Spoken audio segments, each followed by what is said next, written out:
dar as boas-vindas a todos os presentes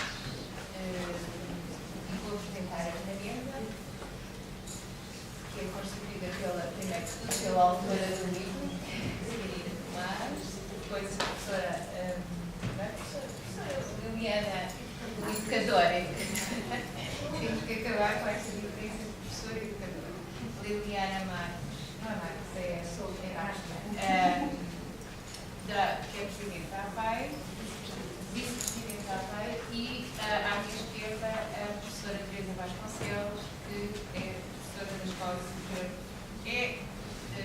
Não sei se já não é, era professora, há muito poucos dias, era professora da Escola Superior de Educação de Lisboa, neste momento já está na situação de reforma. Vou dizer que tenho um prazer enorme estar aqui na apresentação deste livro, porque a professora Catarina Tomás, eu acho que marca uma mudança digamos assim, do corpo docente da escola, no sentido, a nossa escola tem vindo a renovar o corpo docente e houve um conjunto de pessoas que entraram para a escola de educação nos últimos 3, 4 anos, entre os quais se inclui a professora Catarina Tomás, de facto tem ajudado a mudar muita coisa nesta escola, portanto é com muito prazer que eu estou aqui nesta apresentação do livro.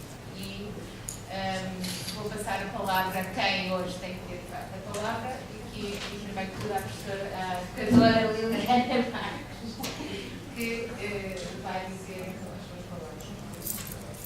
Boa tarde, começo por cumprimentar as minhas ilustres colegas de mesa, a professora Cristina, a professora Teresa e a professora Catarina Tomás e todos vós.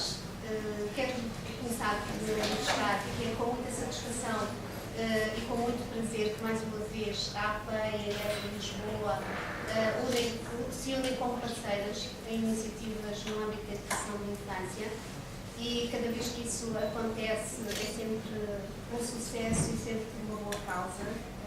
Ainda em julho tivemos a oportunidade de experimentar esta parceria que foi também com o 12º Encontro Nacional da APAE, que foi sem dúvida um encontro de profissionais que se sentem ligados à educação de infância e que teve muito sucesso, foi ali na Escola Superior de Comunicação Social, mas em parceria com a ES.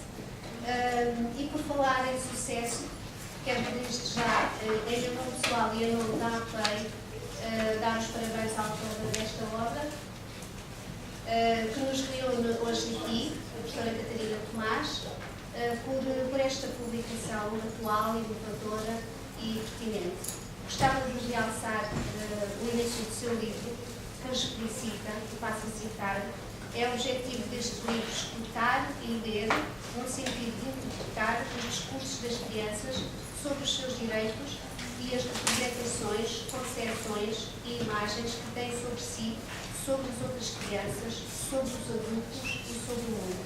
Ou seja, dar voz às crianças. É também uma preocupação e uma temática sobre a qual a APAE se tem manifestado de diversas formas, entre as quais, através da publicação e divulgação de um documento que defende o direito da criança à educação desde o nascimento e que pode ser consultado no site da APAE e também nos cadernos de educação de infância, e também através da participação no Fórum sobre os Direitos da Criança, que é um fórum da iniciativa da sociedade civil e que é composta por 20 organizações, entre elas a APAE e a ERF de Lisboa também, e também a professora Catarina Tomás faz parte dela, e outras individualidades, como a jornalista Fernanda Freitas, que foi uma das iniciadoras deste processo, deste fórum, e que tem precisamente o objetivo principal contribuir para a defesa e promoção dos direitos sociais, culturais, económicos e civis das crianças e dos jovens. Mais uma vez, parabéns à professora Catarina Tomás, que nos presenteia com um trabalho desta natureza e com este rigor, e desejo que tenha mais sucessos. Este seja o primeiro, ela já confidenciou que este era o primeiro, e a começar assim, eu acho que é muito bom. Obrigada, Liliana. Passo então a palavra à professora Teresa Vasconcelos, que vai apresentar o livro. Eu queria começar por dizer a minha alegria a alegria que a Catarina me deu, pedindo-me que apresentasse o livro. E é muito interessante, como professora sénior da casa, apresentar o livro de uma das mais jovens professoras da casa, não apenas em idade, mas também em permanência na ES. E tive muito gosto em ler este livro, alguma dificuldade, muitas vezes me senti incompetente, e gostaria aqui de sublinhar isso. A área de especialidade da Catarina, que é a Sociologia da Infância, é uma área que, para mim, nomeadamente a Sociologia na linha de Boaventura Sousa Santos, que ela cita abundantemente, é difícil e, portanto, para mim foi um momento muito interessante de estudo. E queria dizer que li este livro significativamente durante a viagem e as insónias que tive na viagem desta minha última ida a Timor. E fez duplo sentido, porque me trouxe realmente um grande estímulo intelectual em momentos em que aquelas horas intermináveis nos aviões são uma maçada, não há explicação. E este livro trouxe-me grande estímulo intelectual.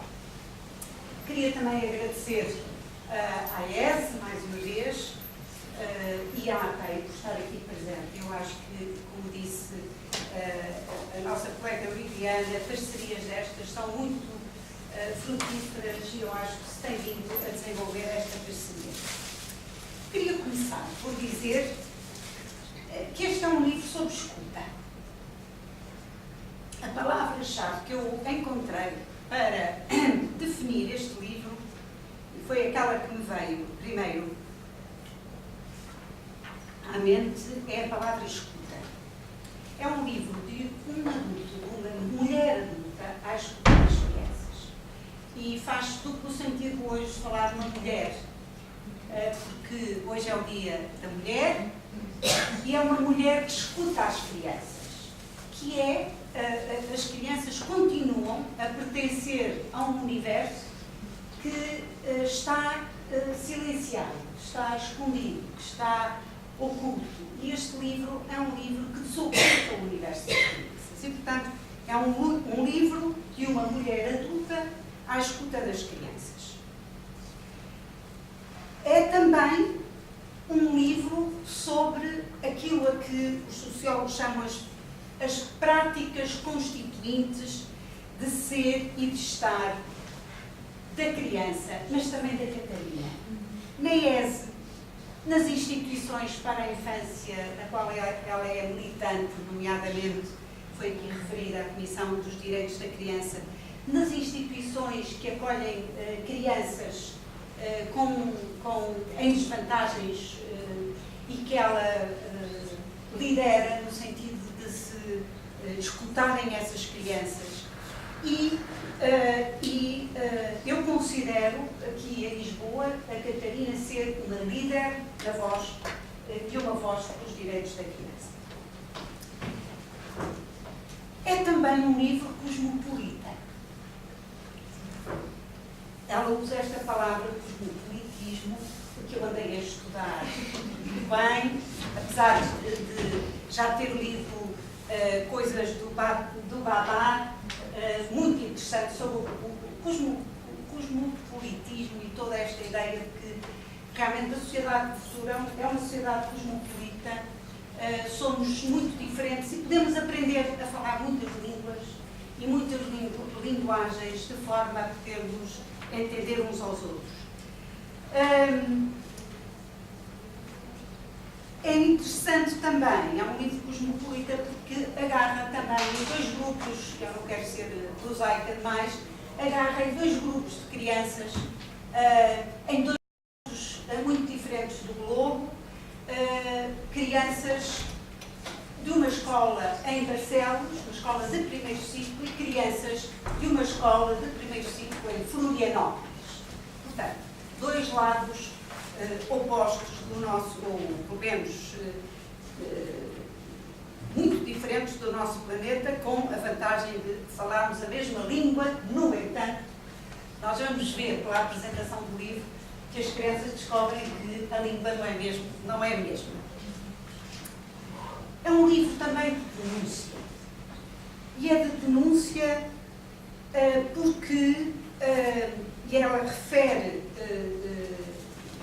um dos seus mestres, que é o Manuel Sarmento, porque, de forma geral, nós tomamos as crianças naquilo que o Manuel Sarmento chama a sua negatividade constituinte. Eles não são bem adultos, eles ainda não são, ainda não têm o juízo todo, eles ainda não são capazes, por aí fora. E realmente este livro denuncia esse comportamento que nós adultos temos em relação às crianças e dá-lhes, eu passo a palavra, as minhas ousadias, dá-lhes uma positividade constituinte. Eu vou ler uma citação que ilustra isto, esta forma de encarar as crianças. Ela cita Polar e diz assim: espera-se delas, das crianças, que se comportem como crianças, mas são criticadas pelas suas infantilidades. É suposto que brinquem absorvidamente quando se lhes diz para brincar, mas não se compreende porque não pensam em parar de brincar quando se lhes diz para parar. Espera-se que sejam dependentes quando os adultos preferem a independência, mas desejam-se que tenham um comportamento autónomo. Deseja-se que pensem por si próprias, mas são criticadas pelas suas soluções originais para os problemas. Portanto, este livro é um livro que desmonta este estereótipo que temos em relação às crianças. Há uma afirmação-chave também do livro, é que as crianças são construtoras de cultura. E, à medida que caminhamos pelo livro, nomeadamente na parte empírica, na recolha empírica de dados, nós vemos como as crianças são realmente construtoras de cultura. Constatamos que há muitas formas de ser criança, há muitas infâncias, e não se pode falar da criança sem a situar no seu contexto de vida, o seu contexto antropológico. E eu trabalhei este livro a vários níveis de escuta. 7 níveis, espero não amassar a audiência. Primeiro nível de escuta. E acho que foi assim que eu entendi o livro, que me pus à escuta do livro. Um primeiro nível é uma reflexão crítica sobre a globalização, o cosmopolitismo e a modernidade. Devo dizer que foram as áreas em que eu tive mais dificuldade na leitura do livro, mas saliento qualquer coisa que a Catarina afirma e que me pareceu muitíssimo interessante, é que nós vivemos uma modernidade pouco reflexiva para a infância. E esta questão é real. Vivemos numa modernidade que, de alguma forma, não escuta a criança e não ouve as suas reflexões. Ainda dentro deste primeiro nível de escuta, a Catarina dedica longas páginas do livro a fazer uma análise da situação mundial da infância. E conclui, e eu vou ler uma citação, pela importância de descolonizar a infância. Que vou ler.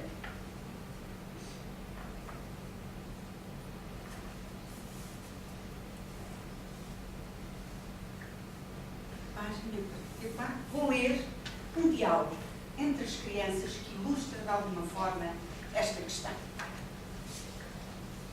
Hoje vimos as fotografias que eu trouxe do Brasil. Quando viram as fotografias das crianças da 4ª série a mostrar os seus brinquedos preferidos, começaram todos a fazer perguntas ao mesmo tempo. E têm Barbies? Fixe! Olha, e o que é aquela? Pergunta a Branca de Neve. Os nomes das crianças são maravilhosos. Foram eles que fez parte do trabalho da Catarina, que pediu aos meninos que se dessem nomes a si próprios, que vão ver os nomes deles. Pergunta a Branca de Neve. É uma Barbie que está grávida, responde. E tem nenucos.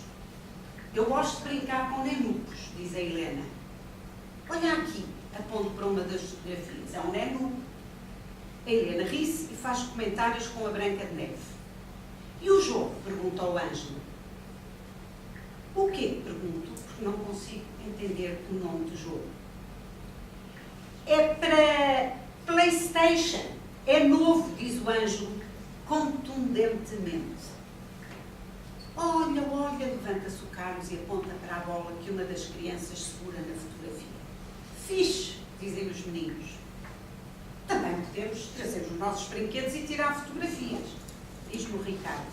Acho que é uma boa ideia, digo eu. Eu trago o meu Power Ranger com a mota vermelha, diz o Ricardo. Eu, o Homem-Aranha, diz o Nuno. Isto foi retirado na escola Mamor, em Barcelos. E nós temos aqui um diálogo que, de alguma forma, demonstra estes aspectos comuns que as crianças descobrem em universos completamente alheios, como são Barcelos e Florianópolis. Segundo nível de escuta, eu só vou... Portanto, mandam-me calar, já sabem que eu sou palavrosa, mandam-me calar.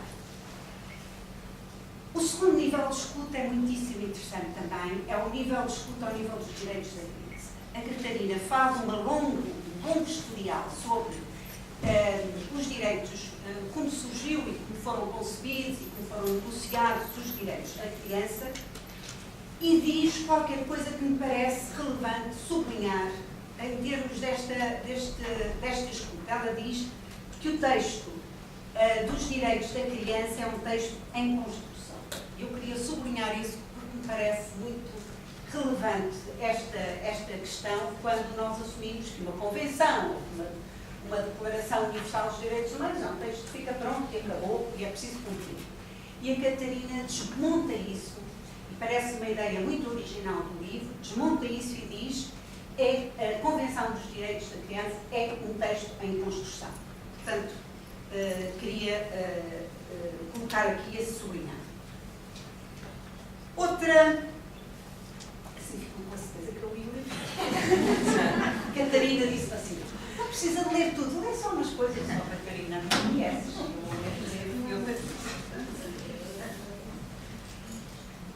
Fala também em conceções e em paradigmas e em imagens que nós temos da infância e cita Manuel Jacinto Sarmento, e parece-me que é interessante aquilo que é dito aqui.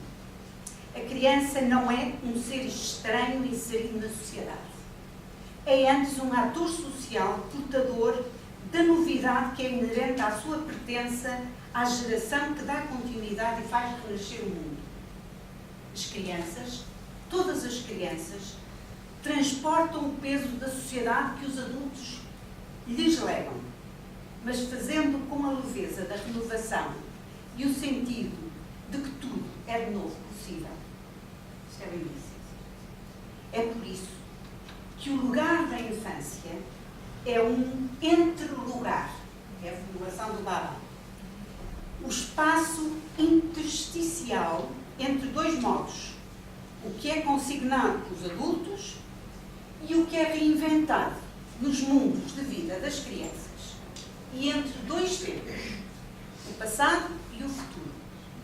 É um lugar, um entre-lugar, socialmente construído, mas existencialmente renovado pela ação coletiva das crianças. Esta citação é paradigmática da forma como a Catarina, ao longo do livro, vê as crianças, atores, construtores do mundo, construtores do futuro, construtores das suas próprias ideias. Ela, a seguir, faz uma discussão muito interessante sobre as várias teorias da participação, que para mim é uma discussão nova e que foi também muito estimulante. Terceiro nível de escuta. E aqui prende-se um bocadinho... Eu não estou a seguir as partes todas do livro, Catarina. É um cruzamento, enfim, auditivo. O terceiro nível de escuta também me parece extremamente importante, porque ela trabalha uma área recente da investigação, bastante nova, e que coloca muitos problemas epistemológicos, que é a investigação com crianças. Ela utiliza várias modalidades de recolha de dados, observação, entrevistas, fotografias e desenhos das próprias crianças. Além dos diálogos coloridos, eu vou ter a possibilidade de ler outros. É uma investigação extremamente difícil, porque o adulto tem mesmo que se colocar à escuta das crianças e deixá-las criar as suas próprias teorias. E é muito fácil nós nos colocarmos na posição oposta e interpretarmos os discursos das crianças. E a atitude da investigação com crianças é realmente uma atitude de escuta. Depois ela explica como é que fez a análise de dados. Eu aqui vou citar, que é lindíssimo este bocadinho. Este não transcrevi diretamente, porque quando eu gosto muito de uma coisa, gosto de a copiar para ir saboreando. E ela diz como é que ela fez a análise de dados. Uma análise de dados dialógica, polifónica, polirrítmica e analítica, baseada no cruzamento de dados oriundos de várias fontes, no sentido de um pensamento combinatório resultante do confronto de várias visões, linguagens e contextos, tecnologias, materiais, competências e instrumentos metodológicos. Esta definição, como é feita a análise, análise da parte empírica do trabalho da Catarina, eu acho uma formulação lindíssima, nunca tinha visto, devo dizer, nesta linha sénior, uma definição tão completa sobre o processo analítico. Que eu depois estava a ler isto e disse, quem me dera ter sido capaz de descrever assim, com esta riqueza. Claro que eu nunca fui capaz de fazer este tipo de investigação com crianças diretamente, mas descrever assim um processo analítico. Eu acho que para nós investigadores das ciências sociais é muito estimulante vermos aqui a definição como a Catarina faz o seu trabalho analítico. Faz, como é óbvio, e tinha que ter, uma longa explicação das questões e dos princípios éticos e deontológicos que teve que seguir nesta investigação. Consentimento informado dos professores, dos pais, dos meninos. E é muito interessante, há diálogos da Catarina com os meninos, e os meninos dizem, está bem, nós deixamos. E a Catarina insistentemente disse, não, vocês têm que preencher este formulário, preciso da vossa assinatura. E eu acho que isto é realmente uma atitude de imenso respeito dos meninos, que é obrigá-los, quando nós assinamos, como nos lá e dizemos, autorizamos mesmo. Eu acho que isto é também um índice da forma respeitadora como a Catarina tratou as crianças. E eu vou ler sobre este tipo de investigação a opinião de uma das professoras. Penso que é uma ou duas que eu selecionei. Página 65.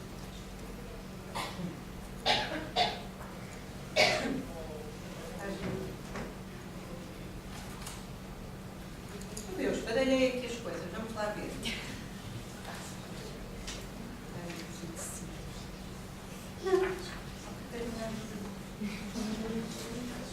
Página 16, mas não pode ser 16.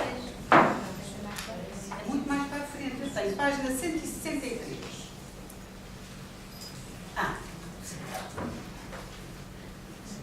Não, mas isto.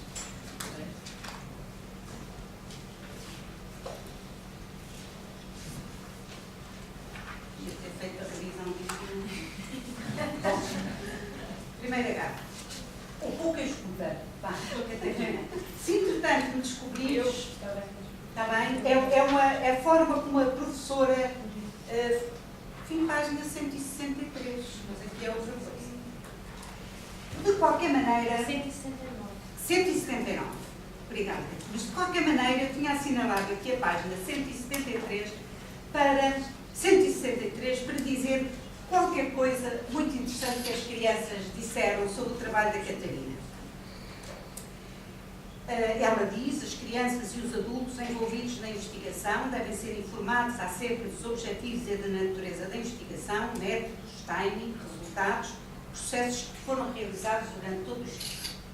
Algumas meninas querem levar-me à porta da escola, diz a Catarina, e despedirem-se de mim.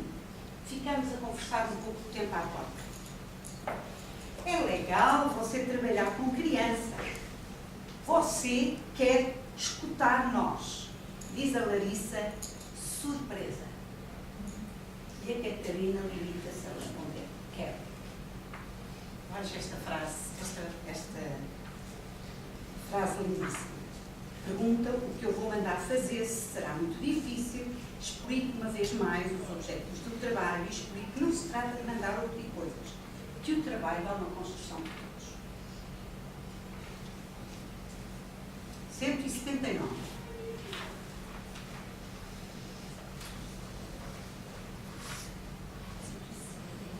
Seja certeza. 169. Pois é. Chama-se senioridade. Bem, assim, enganei-me. Exato. Opinião das professoras.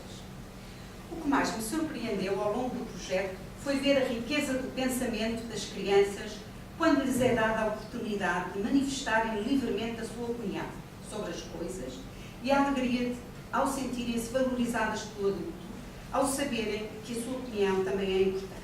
Isto diz a professora Rita. Houve 2 momentos importantes para a criação do espírito da turma, na consecução do projeto. A primeira foi quando foi feita a pesquisa para fazer as perguntas e respostas do jogo. A Catarina usou uma série de materiais da Unicef sobre as questões dos direitos da criança. A segunda foi o exercício de reflexão da parte das crianças quando tiveram que preparar o trabalho para explicarem o projeto e pedirem a colaboração dos colegas de quarto. Pareceu-me que, a partir daí, todas as crianças se sentiram mais capazes de colaborar nas atividades. E diz ainda uma terceira professora: as crianças estão sempre a surpreender.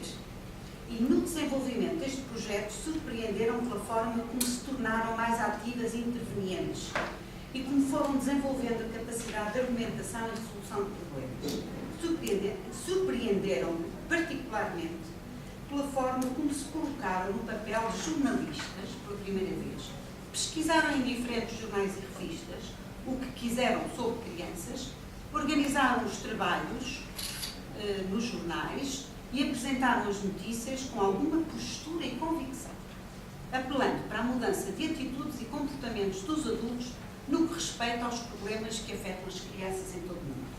E, finalmente, diz ainda uma quarta professora: nunca os vi tão entusiasmados como quando são estas atividades. Foram eles que me contaram tudo sobre a Catarina e o que faziam.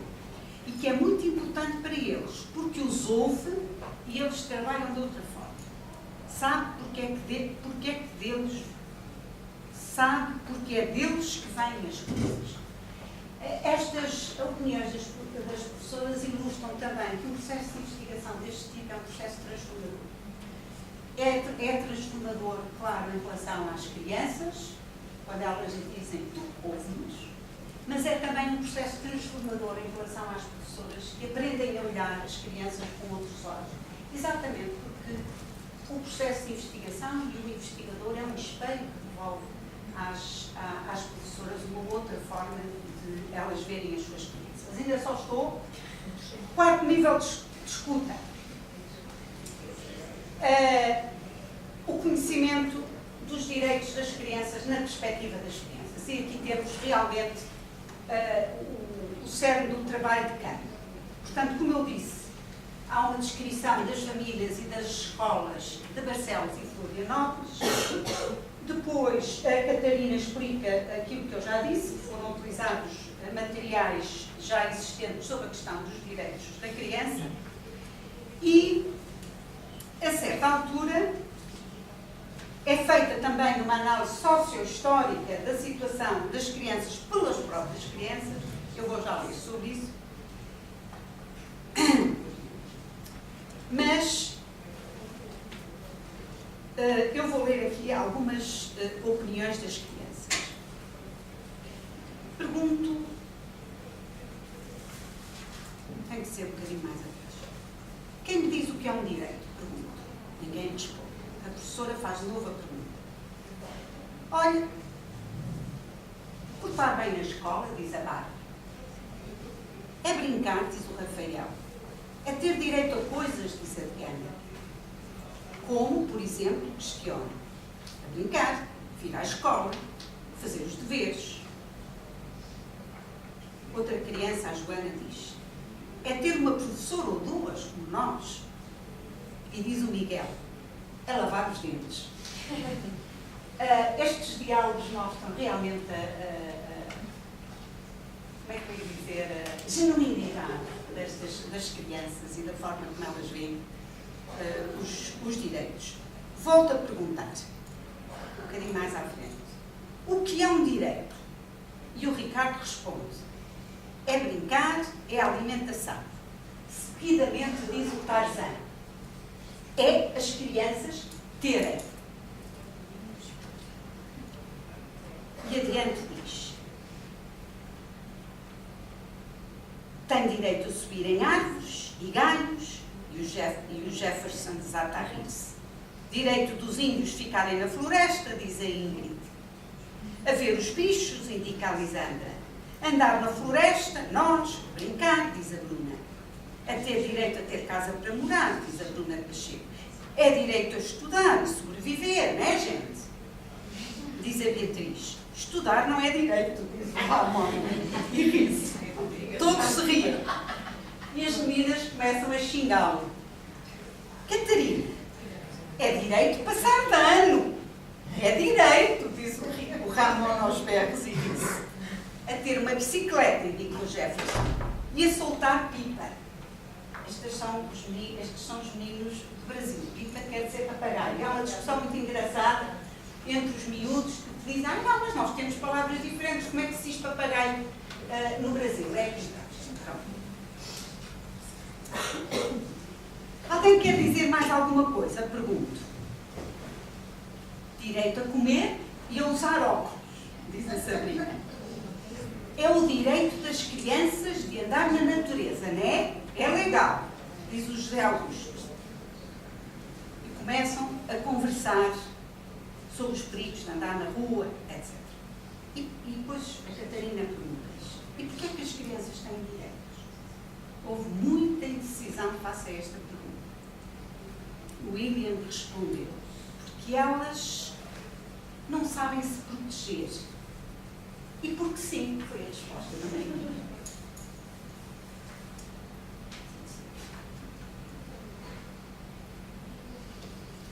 É muito interessante ver as crianças, e a Catarina, a certa altura na sua pesquisa, põe as crianças, quem havia dizer, os meninos, a fazer uma análise socio-histórica das situações das crianças, mas vistas por elas próprias.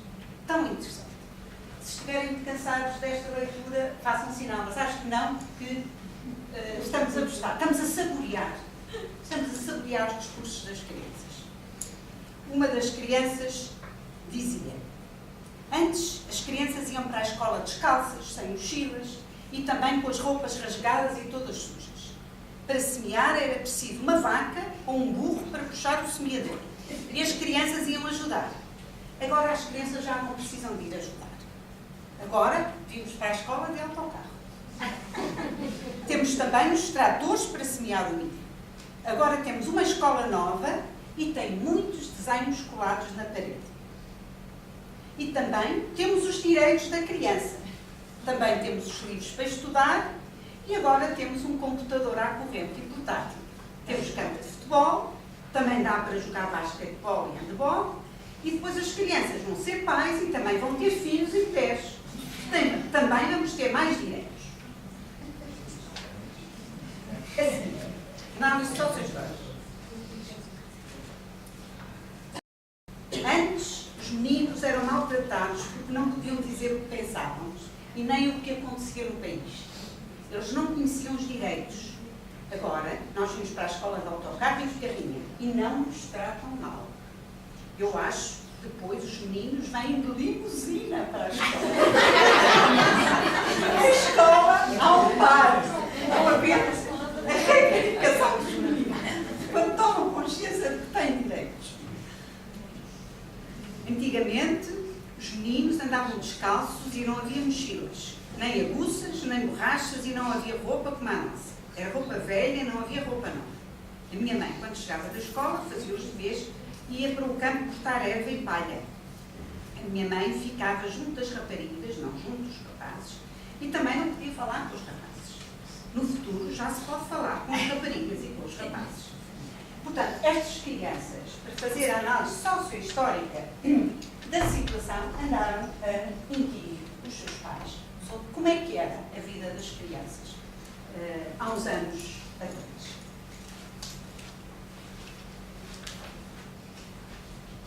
Uma beleza. Há aqui um bocadinho em que uma criança, Catarina, pergunta: mas qual é o direito mais importante para ti? Isto é uma criança de Florianópolis. E ela diz assim: ter um mundo, ter médico, ter família, ter amigos e, finalmente, ter direito a contar segredos. É muito ter direito a contar segredos. Quinto nível de escuta. E não vou amassá-los, já estamos no número 5. Estes agora são mais curtos. Há um tema que eu diria que é um tema emergente final desta pesquisa que a Catarina, não sei se está de acordo comigo, desta pesquisa que as crianças fazem sobre os direitos, que é a questão da discriminação. E é muito evidente no livro, aliás, a Catarina chama-lhe a diferença que a cor faz. É muito evidente nos discursos das crianças a discriminação, a forma como os preconceitos, eu diria, os preconceitos que eles já têm interiorizados. Eu vou só citar duas coisinhas pequeninas. Eu encanto-me estes discursos das crianças, são mesmo encantadores. Mas há meninos negros em Portugal, diz a professora, quando as crianças afirmam que nunca viram um menino negro a não ser na televisão. Há crianças no nosso país, tenta dizer a professora, mas não são portuguesas, diz contundentemente o Pedro Barbosa. Então, pergunto eu, são da África, lá de baixo. E depois, um outro discurso. Mostrei as fotos que as crianças do Brasil enviaram. Engraçados. Mas que giros, diz o super fixe espantado. A sala é gira. Pretos estrambólicos, diz o super fixe e ri-se. Alguns são pretos e estrambólicos, afirma o Pedro Barbosa e ri-se depois, dá o dito por não dito, quando a professora lhe chama a atenção. São bonitos, diz a Lúcia. Alguns são brancos e outros pretos, diz o Pedro Barbosa. São morenos, diz o João Pedro. São um pouco pretitos, diz o super-homem, chegando a cara ao ecrã do computador.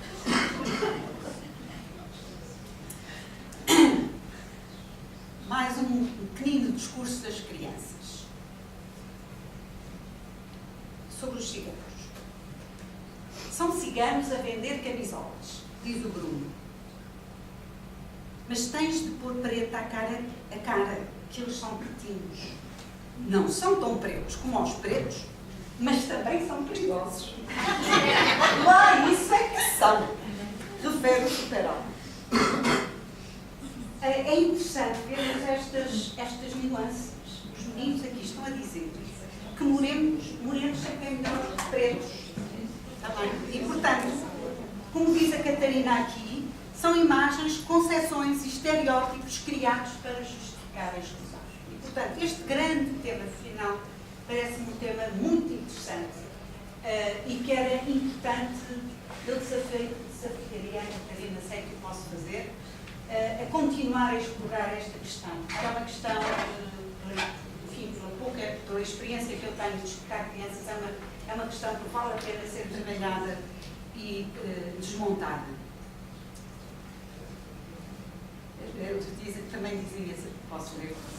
Os meninos lá no Brasil são pretos, têm nariz grande, têm o cabelo todo assim, enrolado, é talhadaço, diz o super-herói. Cá, cada vez há mais aqueles estrangeiros do leste, mas são brancos. E também há pretos, chinocas, que comem cães e gatos. E ciganos, então, nem se fala. O meu pai disse que antigamente não era assim. São cá uns parolos e tiram o trabalho e roubam. Ora bom. Sexto nível de escuta. A Catarina chama a isto um ponto de chegada. Eu referiria aqui várias, enfim, é um nível conclusivo do seu trabalho, e ela fala na importância de reconhecer os atores, os espaços, em fazer a viagem, mas em definir muito bem os instrumentos e os veículos utilizados, em compreender as semelhanças em espaços diferentes. Ela insiste também na importância de construir uma visão crítica dos direitos da criança, para além de os considerar inacabados e em processo de construção. Ela, no final deste seu trabalho, conclui que é importante uma visão crítica dos direitos da criança. E, finalmente, ela refere a importância de promover a ação coletiva das crianças e o seu cosmopolitismo. Ela refere várias ações coletivas das crianças, nomeadamente no Brasil, dos meninos sem terrinha, etc. E descreve vários movimentos que existem de crianças que, de alguma forma, são sujeitos de si próprios. Finalmente, o último nível de escuta é mesmo muito pequenino. E tem a ver, talvez, com a capa do livro que está ali. É o céu de Kandinsky. E a Catarina disse-me que é uma das pinturas preferidas dela. Eu também gosto muito desta pintura.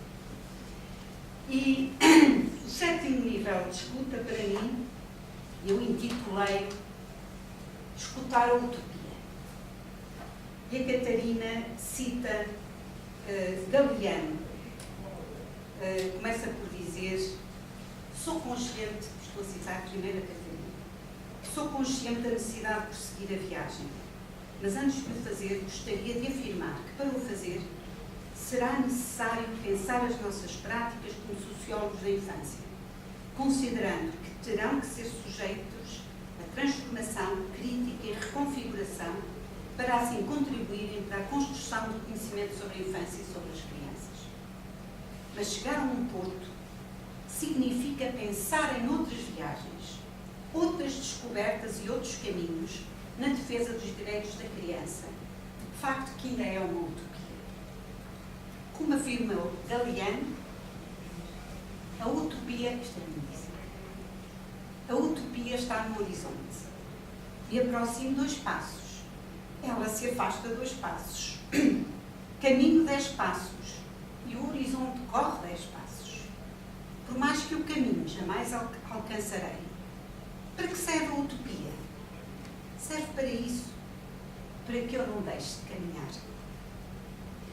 Porque no fim, e diz a Catarina, nós, adultos e cientistas sociais, somos estrangeirados absolutos das culturas infantis e dos mundos sociais e culturais da infância. E é essa vontade da viagem pela infância, com ela, que tem de se manter intacta e forte para uma melhor compreensão e progressão na luta pelos seus direitos. Percebem agora porque é que é uma preciosidade termos a Catarina Tomás como professora desta EF. Obrigada, Catarina.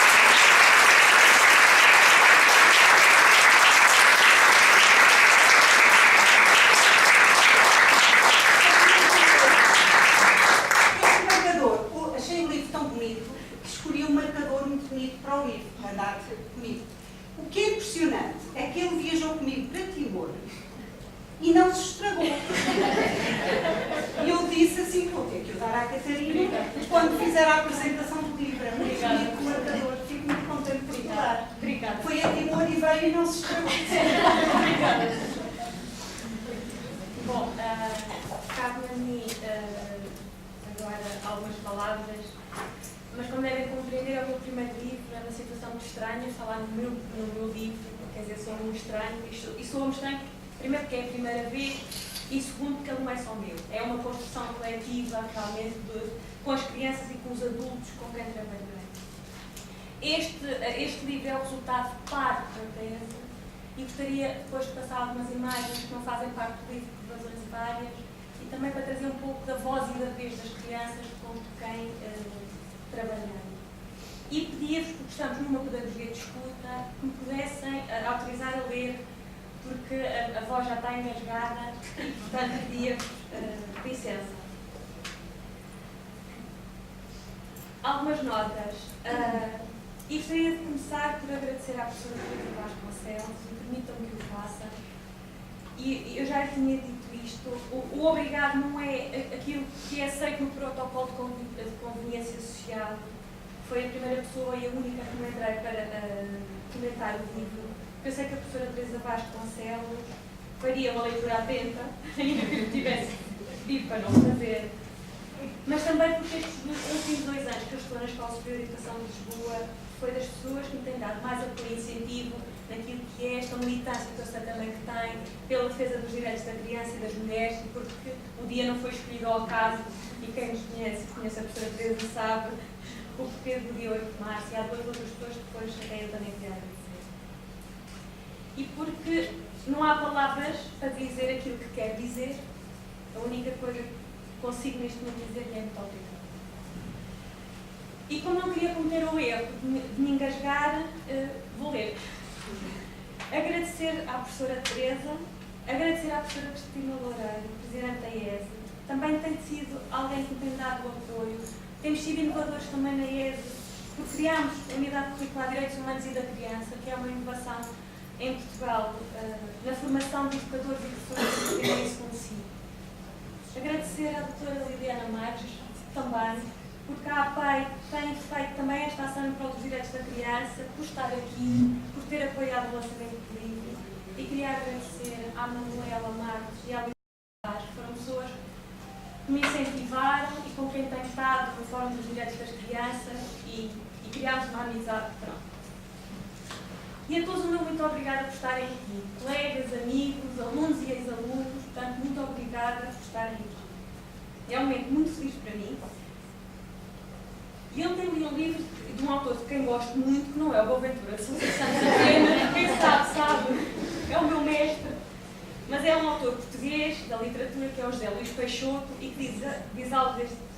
É um momento muito feliz para mim, e são momentos como estes que nos permitem prestar atenção ao que realmente nos interessa e que, como uma fogueira, nos ilumina o rosto. É essa a natureza da matéria que partilhamos aqui, as crianças e os seus direitos. Esta é a forma que nos juntou aqui hoje, portanto, como se diz na minha terra, bem-aja. E ainda bem que existem os livros, ainda que me soa estranho ser este um livro, e ainda bem que existe o pensamento e a memória, e ainda bem que existe a ternura. Muito obrigada a todos. Esta investigação, que resulta em parte deste livro, foram 4 anos dos mais felizes da minha vida. Foi pautada por imensos desassossegos e desafios, como mulher, como socióloga, como profissional, como adulta que nunca tinha trabalhado com crianças. E gostaria de dizer algumas coisas sobre a investigação, que serão poucas, face ao que a professora Teresa Vasconcelos já disse, mas não vou dizer tudo, porque afinal também gostaria de ler sobre livro. Esta investigação de 4 anos em que eu me mobilizei e viajei durante muito tempo, e queria aqui fazer homenagem, que não aparece neste livro, porque não podia ser, porque a tese é um bocadinho grande, a 2 movimentos sociais, a educadoras de infância, a professores de primeiro ciclo e educadores de rua, com quem eu trabalhei e aprendi imenso, e as crianças do Movimento de Trabalhadores Rurais Sem Terra, onde eu vivi num assentamento do MSI. Não é uma situação fácil, e portanto queria fazer a minha homenagem aos Sem Terrinha e às crianças do Movimento Nacional de Meninos e Meninos de Rua, alguns dos quais falei ontem com eles, porque ainda estão vivos e porque é uma situação difícil, foi uma situação muito complicada. Aprendi imenso com os educadores de rua, aprendi imenso com as educadoras de infância, que fazem um trabalho excepcional quando não têm nada do ponto de vista dos materiais. E, portanto, aprendi muito com as crianças. E compreendi ainda parcialmente os seus mundos. Possibilitou-me ouvir realmente as crianças. E ainda que este livro e a tese esteja tudo muito organizado, e os livros e as teses fazem-nos acreditar que este processo de construção de conhecimento é fácil, pois não é, nem não foi e não é de certeza. Porque foi um processo de construção de conhecimento com muitos avanços e muitos retrocessos que eu vou apontando ao longo da tese. E porque a infância foi terra desconhecida dos sociólogos durante muito tempo. E imaginem, para mim, sendo socióloga de formação, fui parar a creches e jardins de infância no Brasil, em que a língua não é a mesma, e fui percebendo rapidamente que a língua não é a mesma. É um português que é o outro. E às escolas do primeiro ciclo em Barcelos e em Florianópolis. E fui parar assim, sem mais nem menos, e aprendi muito. Se calhar às vezes das formas não muito corretas, mas tive a sorte e a enorme vantagem de ser acompanhada por educadoras de infância, por educadores de rua e por professores, que foram os meus guias em todo o processo. O que me levou a considerar que é possível pensar em espaços educativos e numa educação que reconheça o ofício das crianças e não apenas um ofício de aluno das crianças nesses espaços. E porque quem me conhece sabe que sou uma socióloga crítica e defendo uma ciência que é cidadã e uma ciência que é pública. E uma ciência que tem que ter relação com os espaços que também investiga. Passando para verem alguns dos desenhos, foi o Euro 2004, tive que aprender muito sobre futebol, ainda que não seja grande fã deste desporto. Fui aprendendo que as crianças têm consciência racial e da diferença do outro muito cedo. São alguns dos desenhos que as crianças foram explicando e foram trocando entre si via internet quando isso era impossível, quando era possível, e eu que andei para lá e para cá com os trabalhos das crianças. Esta investigação possibilitou-me pensar nas opções metodológicas que a sociologia da infância tem vindo a reivindicar e naquilo que a professora Teresa disse muito bem, numa epistemologia da escuta, porque é mais fácil ouvir e dizer e ler do que estar depois no trabalho de campo e realmente ouvir as crianças, que não é um processo nada fácil, mas que elas me ajudaram também. E porque este trabalho, eu senti na pele a minha vulnerabilidade enquanto adulta e enquanto investigadora. Portanto, ouvir as crianças implica que nós pensemos em nós enquanto adultos e pensamos que não sabemos sempre tudo sobre elas e com elas. E porque as crianças têm consciência do mundo e do mundo em que vivem.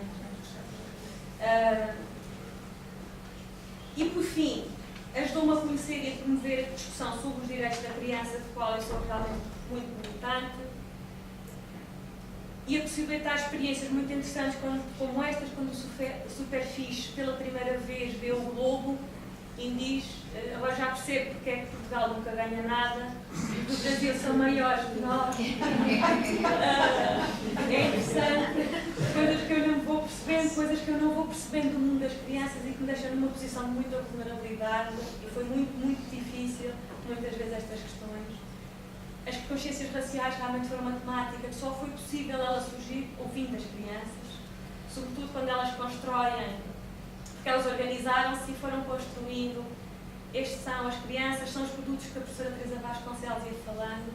Eu levei um conjunto de materiais adultos e as crianças adotaram aquilo que eu chamei de estratégias de resistência. Nós não queremos esses materiais, não é isso que nós queremos ser nós a construir os cartazes dos direitos das crianças. Portanto, elas mobilizaram-se no sentido de organizar. Algumas das fotografias são crianças, nomeadamente as do movimento dos meninos de rua, são crianças com 3 e 4 anos que nunca tinham entrado no espaço educativo. E, portanto, é muito interessante ver o trabalho que aqueles educadores de infância e educadores de rua têm, no sentido de trazer as crianças e discutir com elas os direitos. Algumas nunca tinham pintado na vida, e, portanto, o direito a pintar era um direito que tem a ver com aquilo que é o contexto real da vida delas, como é óbvio. Há aqui um grupo de crianças que eu não trouxe, que são as crianças Kaigan, que são crianças índias. Por motivos éticos não consegui trabalhar, porque é desconfortável quando os direitos mínimos não são garantidos às crianças e, portanto, como adulta não foi possível. Portanto, foi uma vivência, foram 4 anos realmente muito complicado, mas muito bom. Isto foi o que deu origem ao livro, ao título do livro, foi discutido com as crianças, elas hoje já são um bocadinho mais crescidas, continuo a conversar com elas, que é o direito a ter um mundo. Portanto, elas acham que não é tão fácil ter um mundo aqui alguns tempos. Bom, portanto, foi um processo. Tentou utilizar múltiplas linguagens da infância, num processo de aprendizagem constante.